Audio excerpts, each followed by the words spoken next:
German RCH-155 dominance at Pokrovsk, 1,423 days of Russia-Ukraine war, Russian casualties in Ukraine. The Russians are facing non-stop military losses on Ukrainian soil. That is the headline that is just dominating the front lines today. I mean, the situation, it's still fraught, but the strategic dynamic is absolutely shifting. We're now well over 1,400 days into this war. Subscribe to Defense Reports, your go-to source for timely, in-depth military and defense reports. I'm Alex. Joining me in the area in the latest deep dive by Defense Report for a sharp, no-nonsense breakdown of the latest in global defense news, military technology, and strategic developments. And today we are cutting through the noise. We're going to analyze what really feels like a critical turning point. It really does. The unsustainable reality of Russia's war of attrition and, maybe more importantly, Ukraine's successful, large-scale defensive adaptations that are just making the price of every single Russian game astronomically high. That's exactly it. Our mission today is to really unpack the sources. We're looking at data right up to January 16th, 2026, and it details this, a systemic depletion of Russian reserves. And we're not just talking casualties, right? No, not at all. We are contrasting the massive human cost with these critical shifts in battlefield tactics that Ukraine is using so successfully. And specifically, we need to understand how advanced Western tech, like the RCH-155, is really defining these crucial frontline sectors, like Pokrovsk. Okay, so let's start with the numbers. I feel like we have to. The sheer scale of the cumulative losses is where the whole strategic argument really begins. What are the latest figures we're looking at? The cumulative toll is, it's honestly hard to wrap your head around, but the sources are insistent. We are talking about approximately 1,224,460 aggressor troops eliminated or wounded. Wow. Since the start of the full-scale invasion. Exactly. That's the human calculus the Kremlin is facing. And then there's the hardware. I mean, 112,828 air targets shot down, thousands upon thousands of tanks, armored vehicles, trucks, all destroyed by Ukrainian defenders. It's almost unimaginable. And to put that in context for everyone, that grim milestone of 500,000 Russian personnel killed or seriously injured that was passed way back in May of 2024. A long time ago now. This total loss count, it just vastly surpasses the entire Soviet casualty count from the Winter War with Finland.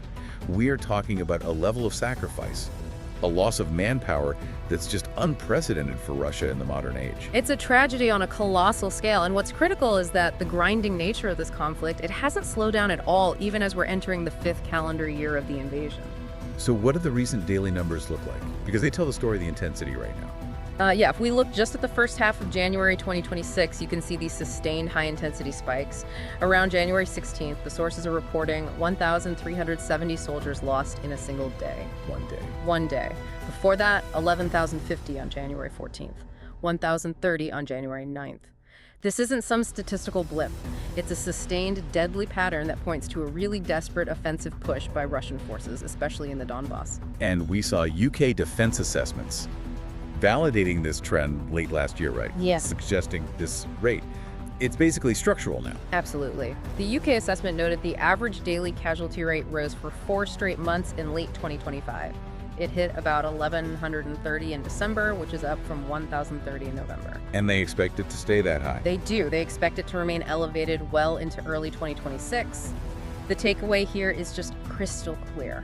Russia is getting negligible ground gain while sacrificing people at a rate that just defies basic military logistics. It defies demographic sustainability. Which brings us to a really crucial point.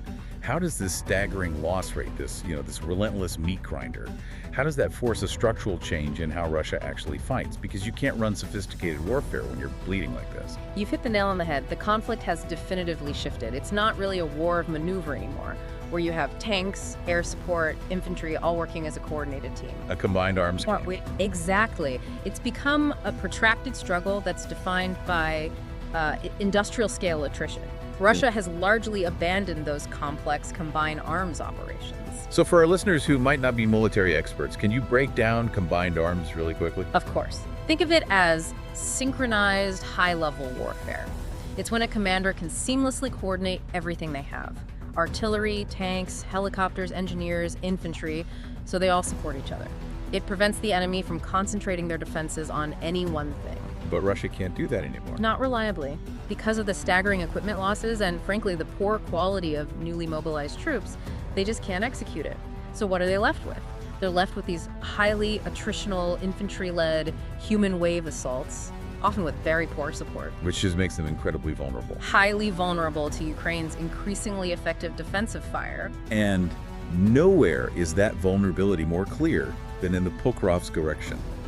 The sources all highlight this as the place with the highest intensity fighting. It sounds like it's become the ultimate controlled kill zone. What makes Pokrovsk so critical? Pokrovsk is critical because it gives Russia an axis, a potential path for a deep breakthrough toward vital infrastructure and cities. And because of that strategic value, Ukraine has turned it into this deeply defended zone that's designed for one thing: maximizing the cost for the attacker. So what does that look like in practice? Recently, Ukrainian forces reported repelling over 160 total attacks across the front. But 41 of those enemy attempts were in the Pokrovsk area alone. The success there is about defensive efficiency, not just holding a line. Okay, and this is where the specific Western systems, like the one in our headline, the German RCH-155, really start to dominate the narrative. It's not just having a powerful gun, it's how you use it, right? Precisely. The RCH-155 is so influential here because it's a shoot-and-scoot system. It's a self-propelled, highly automated artillery piece. It can fire its shells and then immediately move before any Russian counter-battery radar can lock onto its position. So it's incredibly hard to hit back. Very hard. And when you combine that precision, that mobility, and a high rate of fire with Ukraine's intelligence, you create an incredibly lethal defensive system. So if Russia gathers troops or tanks for one of these big assaults, the RCH-155 and similar systems act like this. Invisible hammer that just breaks at the formation before it even gets close. That's a perfect way to put it. They are the mobile counter-battery force that keeps Russian artillery suppressed and disrupts those high-value targets. And this dynamic is perfectly suited to support the massive physical defenses Ukraine has built in Pokrovsk. Let's talk about those defenses. It sounds like Ukraine's built a layered fortress belt, not just simple trench lines. Oh, they have. Ukraine's strategy relies heavily on what our sources call a massive fortification system. In many places, it runs up to 200 meters deep across huge sections of the front line. 200 meters, just to give people a visual. That's longer than 2 American football fields laid end to end. This isn't a single wall. No, not at all. It's all about layered protection. It starts with things like anti-tank ditches, huge fields of razor wire, concrete dragon's teeth barriers, and then extensive minefields. And the goal isn't just to stop them dead. The goal is to slow and channel the attackers.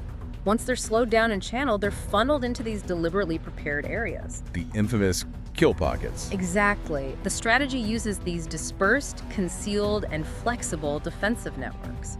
Little fortified positions that channel the Russian assault groups right into those kill pockets.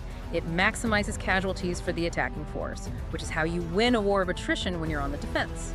You make every single step forward an unbelievably costly negotiation. Precisely. And the quality of the engineering, paired with advanced Western tech, that's the difference maker. And of course, technology. Drones are the eyes, the remote firing support over these kill zones, stopping any small Russian advance from becoming something bigger. They're the ultimate force multiplier. The integration is non-negotiable now. Drones are just everywhere, allowing for quick identification and targeting of exposed groups. It's a full-spectrum sensor network. And this focus on defense tech, that's the priority of the current Minister of Defense, Mikhailo Fedorov. Right, his background is in digital transformation. Exactly. So he is laser focused on strengthening air defense and just massively expanding drone production and capabilities. This is how Ukraine adapts to the sheer scale of Russian manpower. You make every Russian step forward impossibly costly by leveraging technology over mass. Okay, so when we talk about this immense strain on the ground, we have to look at what it does to the Russian economy back home. A daily casualty rate over 1,000 that has to put a gigantic load on the economy, on demographics. It feels like an internal pressure cooker. The economic burden is becoming really, really visible to the average Russian citizen. President Putin has massively prioritized the defense industrial base, the DIB. The DIB, for our listeners, that's the military manufacturing sector, tanks, missiles, ammo. Right. And the DIB saw investment grow by an estimated 23% in 2025 alone. But this extreme focus on war production is being passed directly onto the consumer. How so? It's fueling major inflation, price spikes on everyday goods. At the same time, you have labor shortages in non-military sectors, which pushes wages up, But basic living costs are spiking even faster. We're hearing commercial housing interest rates are at 20% or even higher. It's making life unaffordable. And they're also structurally raising taxes to pay for it all, which just makes it worse for consumers. Yes, the government raised the value-added tax, the VAT, from 20% to 22% back in November 2025. It's a funding mechanism for the war, and it places a higher, unavoidable financial burden directly on the Russian people. The frontline attrition is directly connected to the domestic economy. And on the manpower side, if your daily losses are consistently over 1,000, how is the Kremlin even sustaining its troop numbers? We know volunteer recruitment is struggling. They're facing, well, the near exhaustion of viable volunteer pools. So to offset this, the Kremlin is persistently recruiting reservists and focusing recruitment very intensely on remote Russian regions, Where the economic incentives are much greater. exponentially greater than local civilian wages. And we're seeing signs of desperation. Russian regions are reintroducing huge sign-on bonuses for contract soldiers after they had actually lowered those payments in 2025. It suggests they're not getting enough people. It's an unsustainable demographic spiral. All right, let's shift focus from the ground to the long-range duel.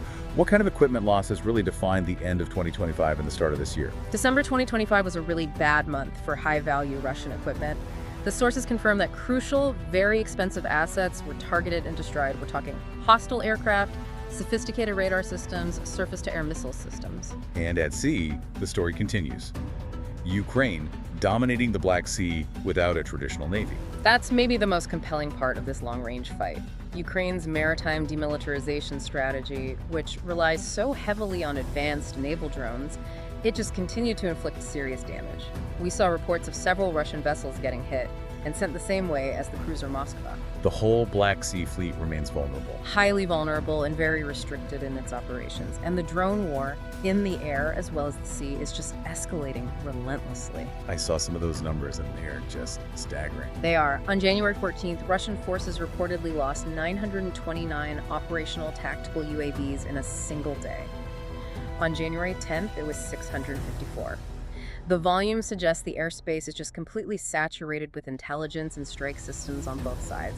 The velocity of this tech race is astounding. Okay, turning to the strategic strike campaigns. Both sides are keeping up that long-range pressure, trying to degrade the other's industrial capacity. On the Russian side, 2025 saw a frightening increase in the size, scale, and destructive power of their missile and drone packages. And a key development was the use of the Oreshnik Intermediate Range Ballistic Missile, or IRBM. An IRBM, that's a longer-range missile, much harder to intercept than a cruise missile. Exactly. And the use of the Oreshnik on January 8th and 9th was significant. It struck the Lviv State aircraft repair plant far from the front lines. It shows Russia's willingness to use these advanced strategic weapons against high-value military-industrial targets. And what about Ukraine's counterstrikes? Are they still focused on degrading Russia's ability to fund the war?